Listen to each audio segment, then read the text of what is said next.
Hello, everyone. Today, we will learn about the thoracic nerves.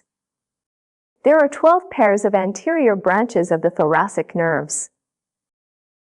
The anterior branches from T1 to T11 are located in the corresponding intercostal spaces and are called intercostal nerves, while the anterior branch of the 12th thoracic nerve is located below the 12th rib and is thus named the subcostal nerve. The segmental distribution of the anterior branches of the thoracic nerves on the skin of the thoracic and abdominal walls is most obvious, arranged sequentially from top to bottom.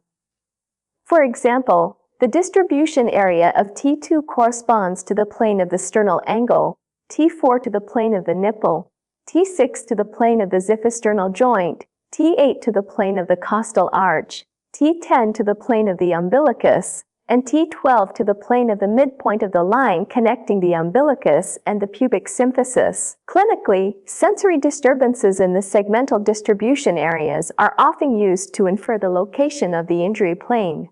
Composition and location of the lumbar plexus. The lumbar plexus is composed of some branches of the anterior branch of the 12th thoracic nerve, the anterior branches of the 1st to 3rd lumbar nerves, and part of the anterior branch of the 4th lumbar nerve. It is located deep to the psoas major muscle and in front of the transverse processes of the lumbar vertebrae. In addition to sending branches to innervate the iliopsoas and quadratus lumborum muscles, it also gives off many branches that are distributed to the inguinal region, the anterior and medial parts of the thigh. The femoral nerve is a branch of the lumbar plexus. It originates from the outer edge of the psoas major muscle, then descends between the psoas major and iliacus muscles, and enters the femoral triangle through the deep surface of the inguinal ligament slightly lateral to the midpoint of the inguinal ligament and on the outer side of the femoral artery.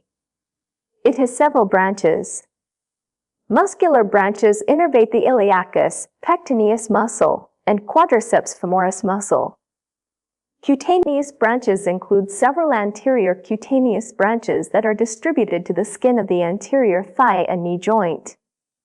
The longest cutaneous branch is the saphenous nerve, which descends through the adductor canal, continues to descend on the medial side of the knee joint after passing through the canal, emerges to the subcutaneous layer at the lower part of the sartorius muscle, and then descends along the medial side of the lower leg to the medial side of the foot along with the great saphenous vein, distributing to the skin below the patella, the medial side of the lower leg, and the medial edge of the foot along the way.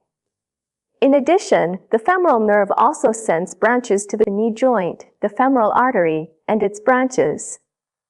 Manifestations after femoral nerve injury include weakness in hip flexion, inability to extend the knee when sitting, difficulty walking, disappearance of the knee jerk reflex, and sensory impairment in the skin of the anterior thigh and the medial side of the lower leg. The muscular branches of the obturator nerve innervate the medial thigh muscle group, and the cutaneous branches are distributed to the skin on the medial side of the thigh.